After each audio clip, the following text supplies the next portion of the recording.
good day, challenging day for the guys physically, and sure there might be a little soreness today, but it was good. I think we've had a good off season. Like the energy on the team. I know there's a lot of work ahead of us, though. As positive as you want to, take all the good things you saw yesterday. There's still, a ton to work on between now and our first game. So just excited for that process the next few weeks.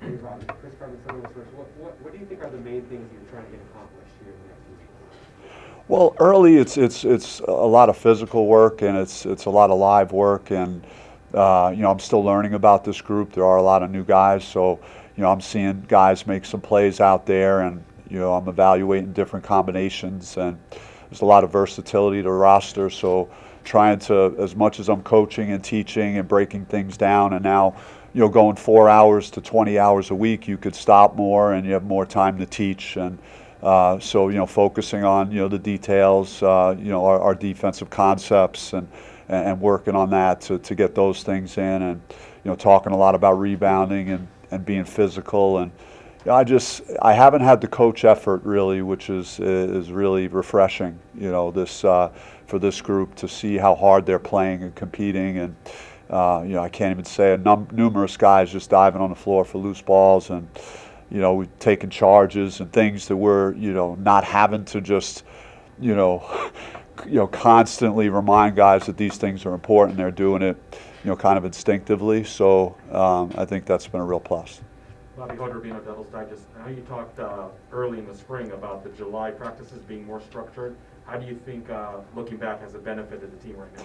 I think it's been good because we were able to do a lot more of the team drills, so it's not as much explaining. Some of these drills that we're doing now early in practice, they've already seen, prior in the summer, so you could just get right to work. So that's been a positive as we're, implementing some new ones. So it's not completely foreign to the group, and I think the structure that we're working through on offense has been good. We're trying to put in a few new things each day, and just retention of that information is going to be important, and and it's going to be again, we touch on roster versatility. Guys have to understand multiple positions because of the flexibility that we do have. So just going to be asking a lot from the guys, but so far they've been very responsive and up for the challenge.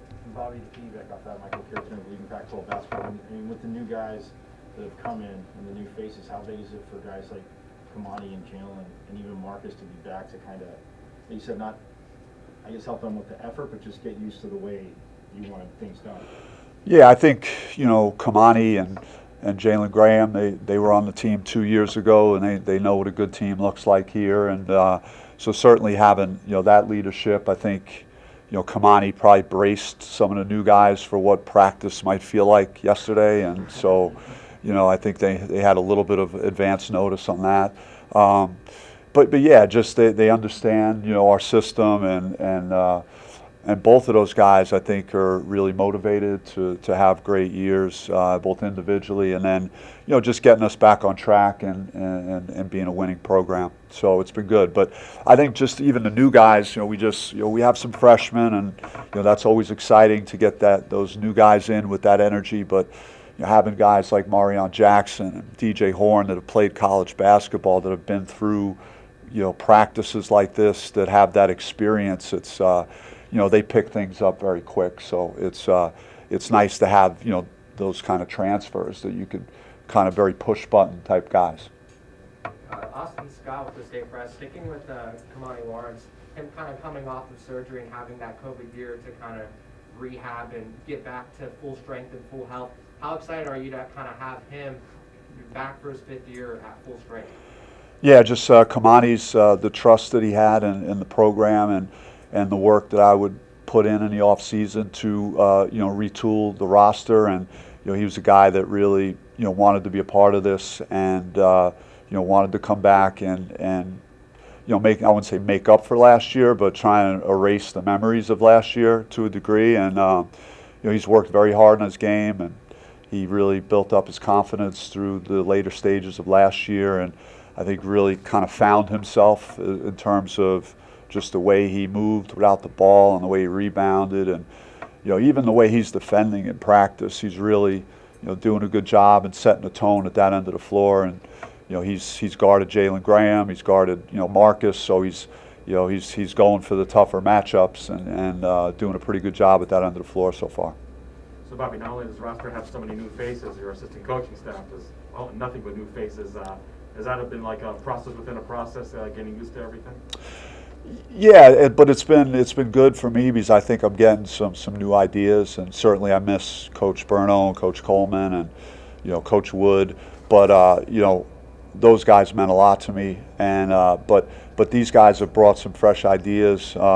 Jermaine's, just his work, Kimbrough at Loyola Chicago, and how good they were defensively has brought some good ideas to the table. I think Joel Justice, just being under a microscope at Kentucky and being in those battles, and I think he's going to bring a lot of value. So just getting different ideas, different ways, but they're learning about me as well. And Joel didn't. He said to me after practice yesterday, didn't really know what to expect. Even coming in he really appreciated and liked the intensity and how hard our guys played yesterday.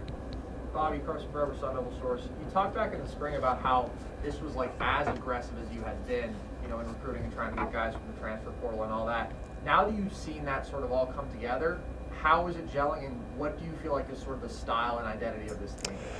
I don't think you're going to see a team that's trying to steal the ball like we were last year. I think that was our bread and butter on defense. I think hopefully we'll be a little more traditional in terms of being able to generate stops, in a more sound way, just because I think we're going to be a little bigger, a little stronger, have better wingspan, more length. So I think there are things defensively that we can improve on, and I'm hoping that, the size, adding Enoch and adding Alonzo Gaffney, that'll improve our depth on the front court and also improve our rebounding.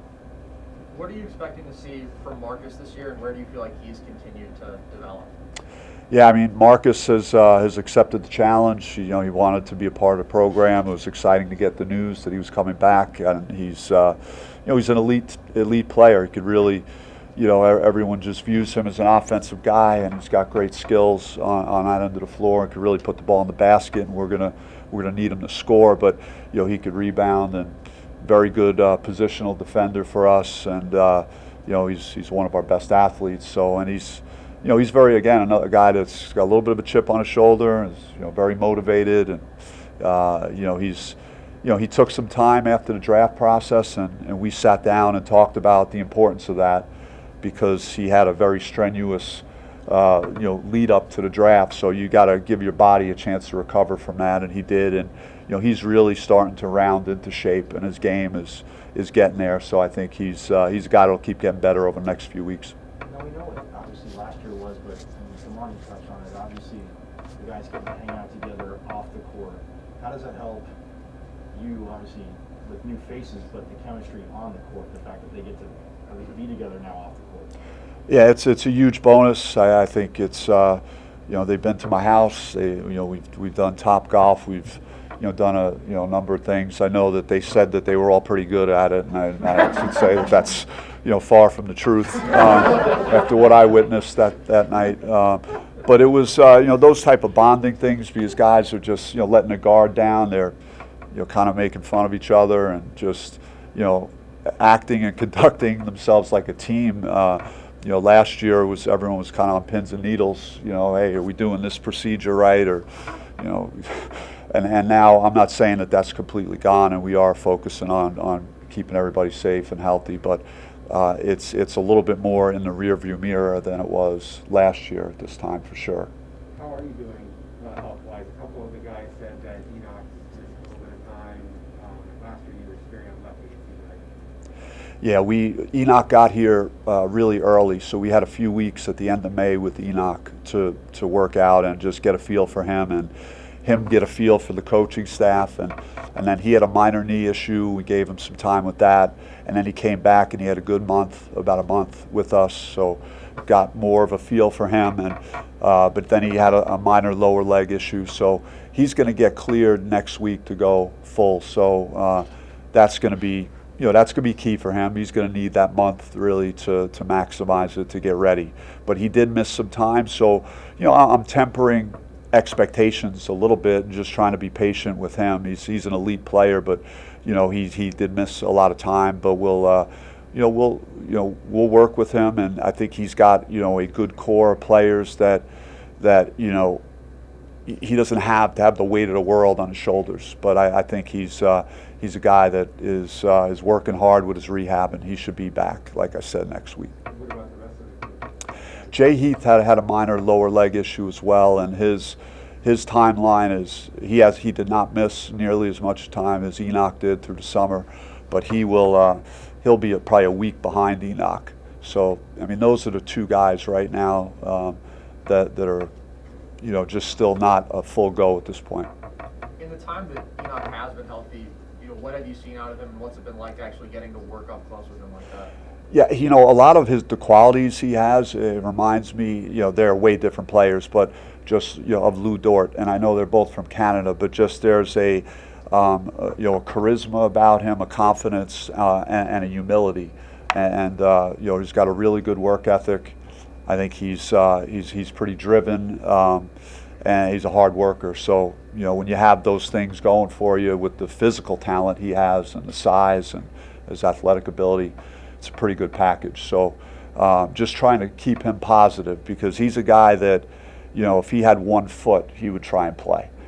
So we've had to really, our staff just monitor him to make sure he's taken all the necessary steps that our medical staff wants him to take to get him fully healthy, because the most important thing is to have him out on the floor in November, not in August. So but he is very self-motivated, and he wants to be really good.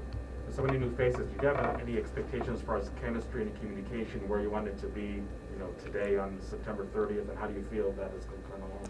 I just really appreciate again how hard these guys play, how they compete in practice, how they communicate. Having Luther, Muhammad, and Marion Jackson, they're always talking during practice. So our practices are not quiet, and it's not only the coaches that are communicating. So that's a real plus. I'm not sure we had anything like that last year. So they're going to go at each other. They're going to go at each other's throats for the whole practice. That's what I've been seeing. And then afterwards, they're all talking about it and laughing and enjoying, post-practice time. You don't see guys just sprinting for the locker room. So it's really, I think, a pretty good vibe right now in the gym. Did that meet your expectations as you're forming this team? That this is the team you expected to see? I mean, you hope that a group of people genuinely like each other and are pulling in the right direction. It's hard enough to beat the teams we need to beat if have great chemistry.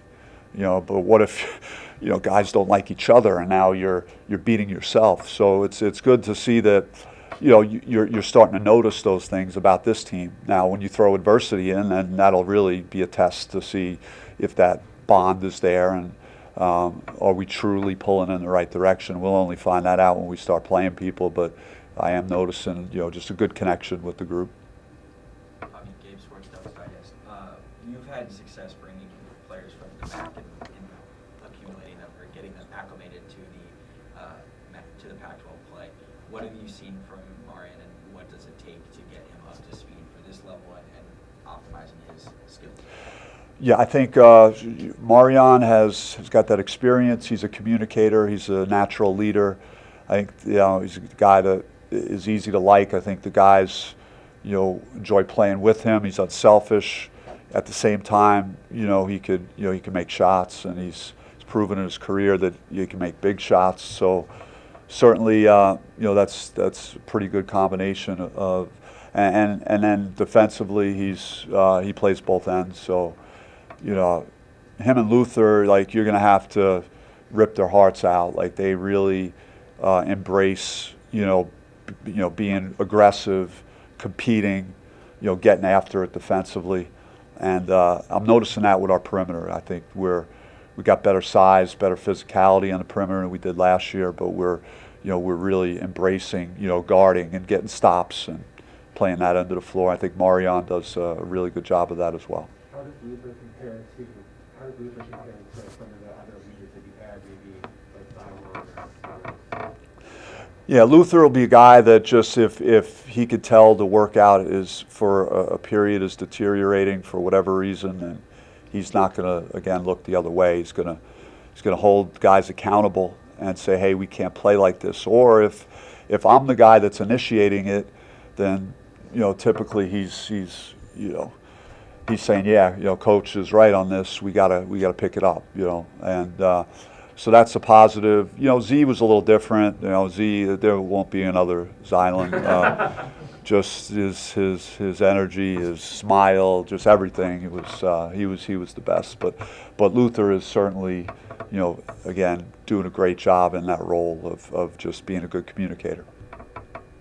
How crucial is that sort of toughness and leadership? Because all the players who we talked to mentioned that. You've mentioned that. How important is that for you guys coming into the year? I think it comes down to that, really, mental toughness. And, we had games last year where, a team would run 10 points off on us and we would not respond. So you got to have guys that are willing to face those type of adversities and be able to, have a response and dig themselves out of a hole and get back in the game. I don't know.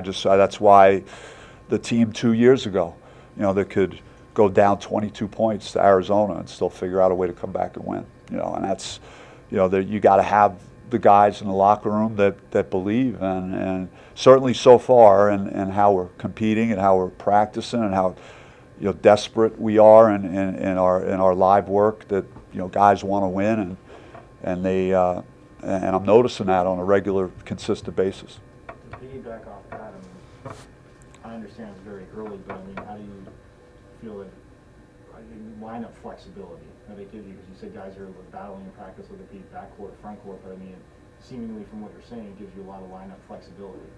Yeah, I could we could play small. We could go big, where Marcus is at the 2 with a point guard and having bigger guys, multiple guys 6'8" or bigger out on the floor, and defensively it unlocks things that you could do.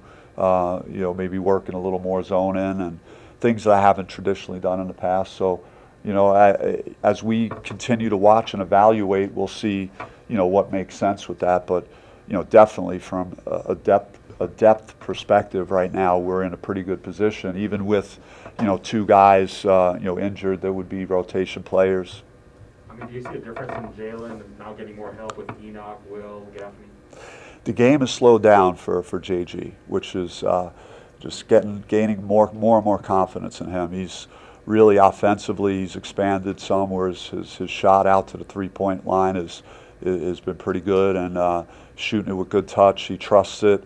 So offensively, he's doing some things he really didn't show last year, and just getting him, the ball at the elbows, getting him in the mid post. He's good, off the bounce and with his footwork. So I think offensively, he's going to show, some things more than he did last year.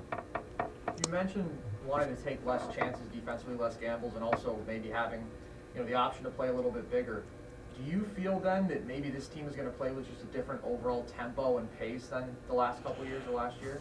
I don't know if it's going to be the track meet that it was last year with, us stealing it and trying to score, and but teams knew that they could really take advantage of us under the basket, and I think that'll be hopefully a difference that based on how we put together our roster. And I think the court doesn't look as wide open as it did last year. So like when you're seeing a lot of little guys on the court, like there seems to be big lanes that everybody could drive into, and now you put 6'8" guys with 7'3" wingspan, it's all of a sudden, all right, well, where's the court gone? So I think that's where, hopefully defensively we could be a little better in the half-court defense.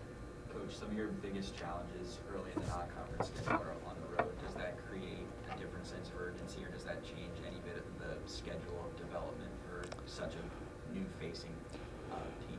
Yeah, I like that we have the exhibition and we have the three home games to start, and then hash some things out from that, and then then we're going to go on the road for a real test early, and that's been a part of what I'd like to do, is challenge my team and see where you stand. So we'll find out pretty quick, and then that event in the Bahamas is going to be it's probably the best holiday tournament of any nationally. So we're just excited to be a part of that, and hoping for Arizona State UConn final. Yeah, great way to spend Thanksgiving with my brother. I thought you didn't want to play him. No, in this scenario, it would be couldn't have asked for anything more.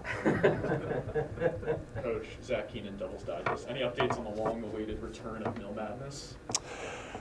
I wish I could give you 100% on that, but we're still working through it, and there's been a lot of obstacles, obviously, still with COVID and trying to get through processes. But I think we're making progress, and hopefully we'll have more information on that real soon. Coach, Sam Stern, WCSN. It just seems like with everyone we've heard from, there's a sense of positivity and excitement going into this season. Do you feel that as well from your team, and how does that make you feel going into the season? Well, I mean, it just feels like, I don't know, you feel like reinvigorated, or like last year it was like you were still wondering, are we going to be able to play these games? How's this going to work? Like, who's going to have to cancel a game? Are we going to be able to travel? Like, there were so many still unknowns, but right now we got a strong feel like, hey, we're going to have a season. We're having normal practices. We're doing what we've been doing prior to this whole thing happening. So I think that has contributed just to, from a mental health standpoint, just feeling better, feeling more positive, that you get the opportunity to go in there and in a more normal way work with your team and see them getting better, and just kind of focus on what we do as coaches and players this time of year is getting ready for a season. I was still at this time last year in a million meetings, talking to head coach meetings at the Pac-12, and how are we going to play the season? And it's just like there's just a million things that and now I've been able to stay in my lane more and just do what I do, and I think the players feel the same way too. They feel like they're able to maneuver around a little more, and just mentally they feel better about life overall. And if I can follow up back to what you were saying earlier about Marcus, he was talking earlier about playing that wing position. Where do you see him being most impactful on the floor? Well, that was a part of the reason that Marcus is back at Arizona State, is because he, out of necessity, had to play the 4 spot a lot last year, and then the vision for him is he's a big wing, but he's a very versatile player, so and he plays bigger than his height, so. As a coach, I could probably steal a couple of minutes with him at the 4 spot, but a majority of his minutes are going to be playing on the perimeter, and we want the ball in his hands. We want to get him in situations where he can make plays, and he's an elite shooter. We want him to, we want to create ways that we could get him shots, and so I'm excited for him, to play that position. But if I need him in a pinch to go play the 4 or the 5 or whatever, man, he'll do it, because he's a warrior, and he's a guy that we have a lot of trust in.